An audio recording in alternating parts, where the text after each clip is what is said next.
Hello everyone. We are studying about chapter money of class 12th economics.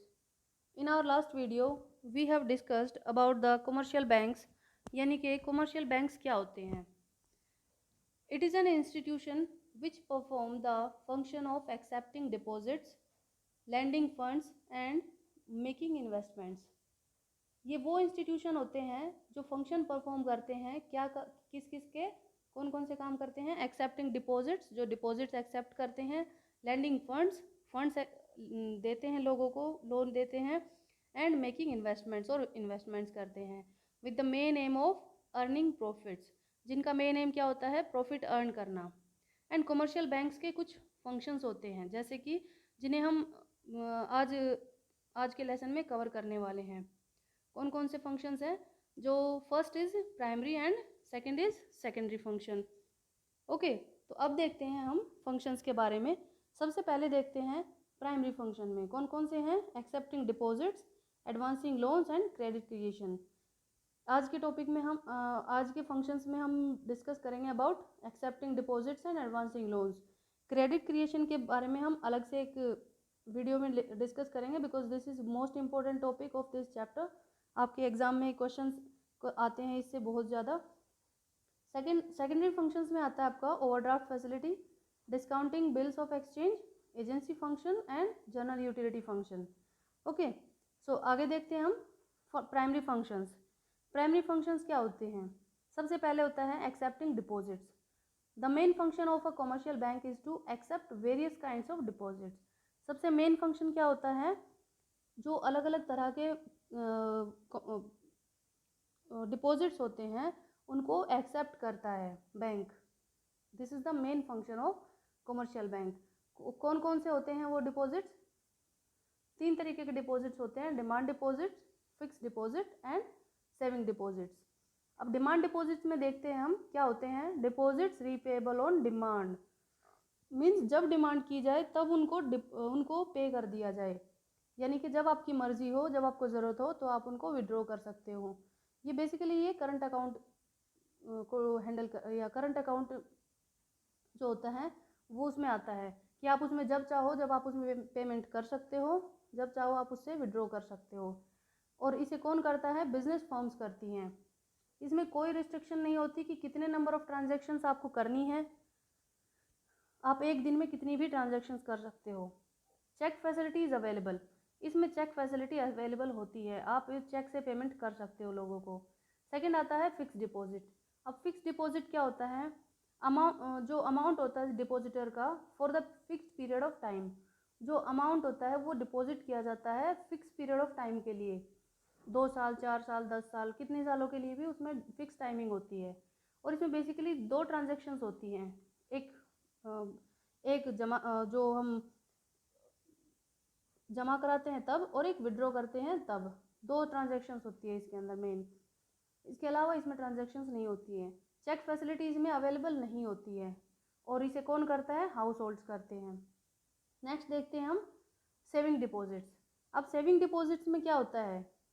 इसे आप saving account के जैसे समझ सकते हो आप कि सेविंग डिपॉजिट्स होता है combine the features of both demand deposit and fix deposit. इसमें डिमांड डिपॉजिट और फिक्स डिपॉजिट दोनों के फीचर्स आ जाते हैं.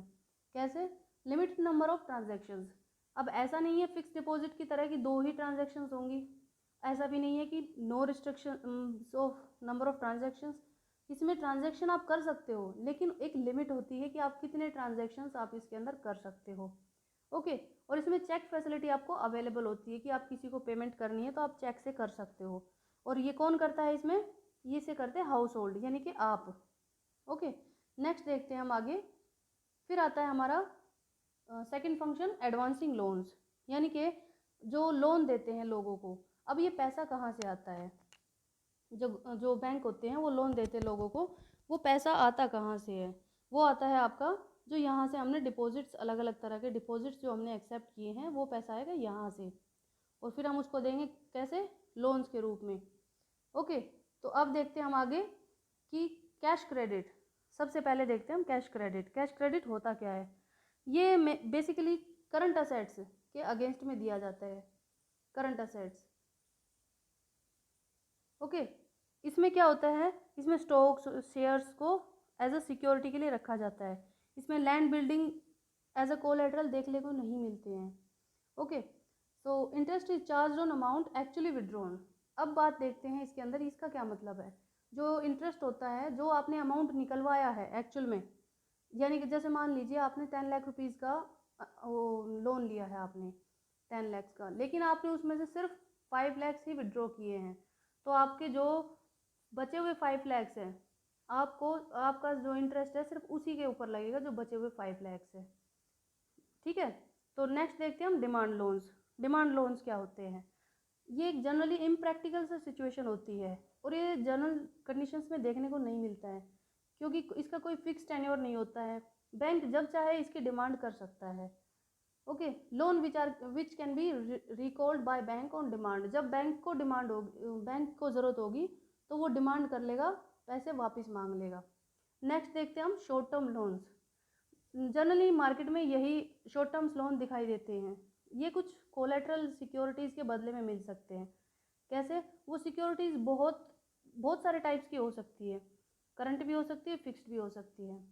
दे are given as a personal loans against some collateral securities. आप इन्हें पर्सनल लोन्स की कैटेगरी में भी रख सकते हो, जो लोन्स होते हैं।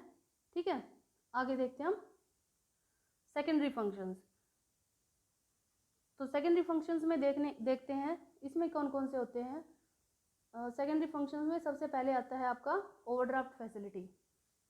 ओवरड्राफ्ट फैसिलिटी क्या होती है? A facility in which a customer is allowed to withdraw his current account up to an agreed limit. मतलब वो फैसिलिटी होती है एक करंट अकाउंट होल्डर के लिए। This point to be noted. Okay, एक करंट अकाउंट होल्डर के लिए फैसिलिटी दी जाती है कि जितना उसके अकाउंट में पैसा है, उससे उस पैसे से ज़्यादा वो पैसे निकाल सकता है या किसी को पेमेंट कर सकता है, but up to an agreed limit. ऐसा नहीं है कि आप जितनी मर्जी हो आप उतना दे सकते हो। जैसे सपोज करो आपको 1,25,000 किसी को पेमेंट करनी थी और आपके आपके अकाउंट में है ओनली 1 लाख रुपीज़। तो अकाउंट जो बैंक होता है, उसके जो कस्टमर्स होते हैं, जो रिस्पेक्टेड कस्टमर्स होते हैं या रिलायबल कस्टमर जिसके ऊपर बैंक को भरोसा होता है, तो उसके अकाउंट में अगर 1 लाख रुपए हैं और उसने किसी को चेक दे दिया कि भाई आप ले लीजिए और हमारे अकाउंट से पेमेंट आपको कर दी जाएगी 1,25,000 की, तो बैंक को ये पता है अगर हम इसके पेमेंट कर देंगे तो कल नहीं तो परसों 1 या 2 दिन में हमारे पास में पैसे वापस आ जाएंगे। तो मीन्स वो रिलायबल कस्टमर है। तो बैंक क्या करता है, उसके जो एक्स्ट्रा 25,000 है वो बैंक पेमेंट कर देता है, यानी कि अपने कस्टमर्स की जो उनकी जो लाइबिलिटी है उसकी पेमेंट बैंक कर देता है। और फिर नेक्स्ट डे जब कस्टमर जो है वो सपोज वो 1 लाख रुपए अगले दिन जमा कराता है, तो उसके अकाउंट में से 25,000 रुपीज़ कट जाएंगे और उसके अकाउंट में कितने बचेंगे? फिर 75,000 रुपीज़ बचेंगे उस कस्टमर के अकाउंट में। ओके, नेक्स्ट देखते हैं हम डिस्काउंटेड बिल्स ऑफ एक्सचेंज। ये क्या होता है? डिस्काउंटेड बिल्स ऑफ एक्सचेंज यानी कि मेरे पास एक सपोज करो मेरे पास एक बिल है जो 1 महीने के बाद में मैच्योर होने वाला है, लेकिन मुझे पैसे की ज़रूरत आज है। तो मैं क्या करूँगी कि मैं जा कर के बैंक में कहूँगी कि मुझे आज पैसे चाहिए और आप ये बिल रख लीजिए। तो जैसे मान लीजिए वो 100 रुपीज़ का बिल है, तो बैंक क्या करेगा, 100 रुपीज़ की बजाय वो 95 रुपीज़ हमें दे देगा और 5 रुपये वो रख लेगा।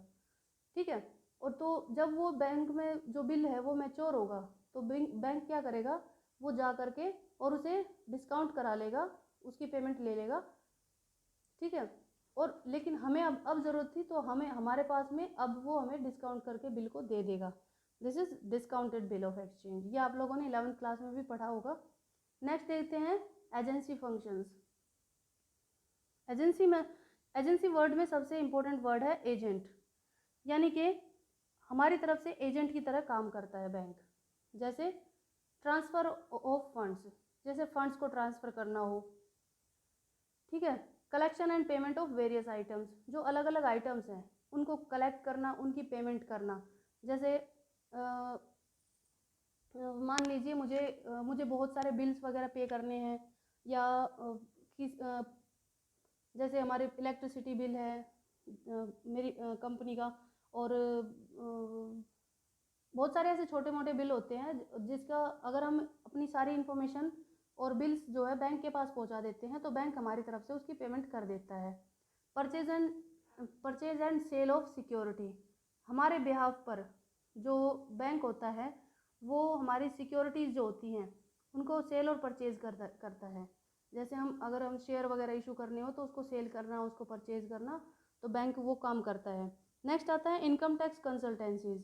अब ये जो फंक्शन है, एज एन एजेंट हमें ये सलाह देता है जो हमारा बैंक होता है कि आप किस तरीके से आप कहाँ पर इन्वेस्ट कीजिए कि आपको जो है कि इनकम टैक्स कम से कम पे करना पड़े। ठीक है, नेक्स्ट देखते हैं हम, मीन्स वो हमारे लिए एक एज एन एजेंट वर्क करता है। नेक्स्ट देखते हैं हम जनरल यूटिलिटी फंक्शंस। अब जनरल यूटिलिटी फंक्शंस क्या होते हैं? जनरल यूटिलिटी फंक्शंस क्या होते हैं?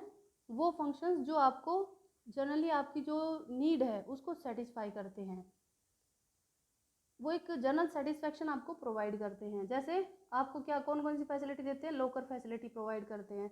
लॉकर फैसिलिटी में क्या होता है, सपोज करिए कि आपके पास में कुछ इंपॉर्टेंट डॉक्यूमेंट्स या कोई ऐसी कोई मेटल है जो ज़्यादा प्रीशियस है, आप अपने घर पे नहीं रख सकते हो, तो बैंक नॉमिनल अमाउंट लेकर के आपको एक लॉकर प्रोवाइड करेगा।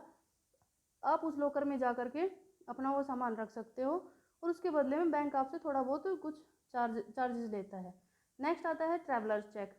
जैसे मान लीजिए आप कहीं पर घूमने जा रहे हो, तो लोगों को डर लगता है कि भाई अगर हम पैसे लेके जाएंगे और पैसे चोरी हो जाए, गिर जाए, तो उन्हें डर लगता है। तो उसके बदले में बैंक जो होता है वो उन लोगों को ट्रैवलर्स चेक देता है, ताकि जहाँ पर आपको ज़रूरत पड़े आप उस चेक को कैश करा लीजिए। नेक्स्ट आता है लेटर ऑफ क्रेडिट। लेटर इसमें आता है कि सपोज आप एक इम्पोर्टर हो और कोई सामान खरीद रहे हो, तो एक्सपोर्टर आपसे पूछता है कि क्या सबूत है आप हमारी पेमेंट कर दोगे। तो जो इम्पोर्टर है, आप जाते हो बैंक के पास में और बैंक से कहते हो कि भाई देखो मैं इंपोर्ट करने वाला हूँ सामान, और आप जो है अगर जो मैं सामान खरीदने वाला हूँ आप मुझे एक लेटर लिख के दे दीजिए कि अगर मैं पेमेंट नहीं करता हूँ तो आप मेरे बिहाफ पर पेमेंट कर दोगे। तो ये जो लेटर लिख के देता है बैंक, इसे गारंटी लेटर भी कह सकते हो आप। ये जो इम्पोर्टर है वो एक्सपोर्टर को जा करके देता है और उसके बदले में उसे सामान मिल जाता है। इस लेटर को बोलते हैं लेटर ऑफ क्रेडिट। ओके, तो इसी के साथ आज हमारा टॉपिक फिनिश होता है, functions of commercial banks. Thank you and have a nice day.